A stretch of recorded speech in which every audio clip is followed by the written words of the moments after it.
Okay, now we take a look at Trish the Trig Function. This is part 3 for Trish. We already know information about increasing and decreasing, and whether the function is concave up or concave down. Remember, our function was f of x is equal to x plus 2 sine of x. And we had found earlier that our critical points for our function were 2 pi over 3 and 4 pi over 3.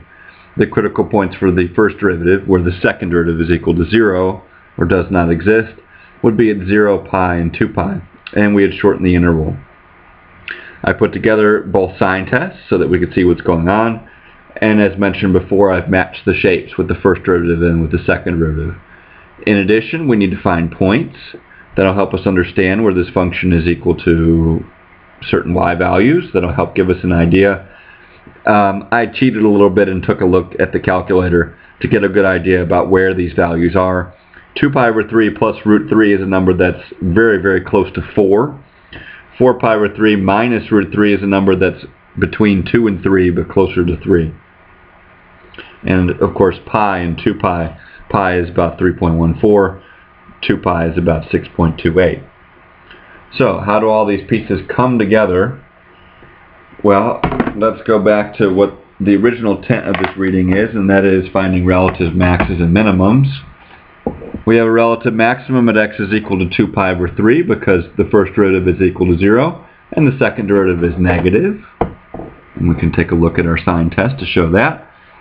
At 4 pi over 3, our first derivative is equal to 0 and our second derivative is positive. And again, we can look back at our original to see that is true. Assuming that the derivative changes signs and is equal to 0 at 2 pi over 3 and 4 pi over 3. That's what we did in the previous lesson.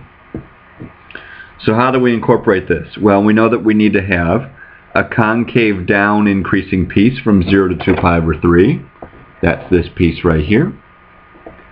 We need to have a concave down but decreasing piece from 2 pi over 3 to pi. Pi is going to be one of our point of inflections.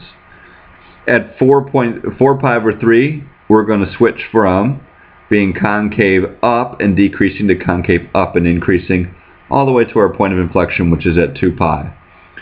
And all I did was I found out these y values and fit all the pieces together.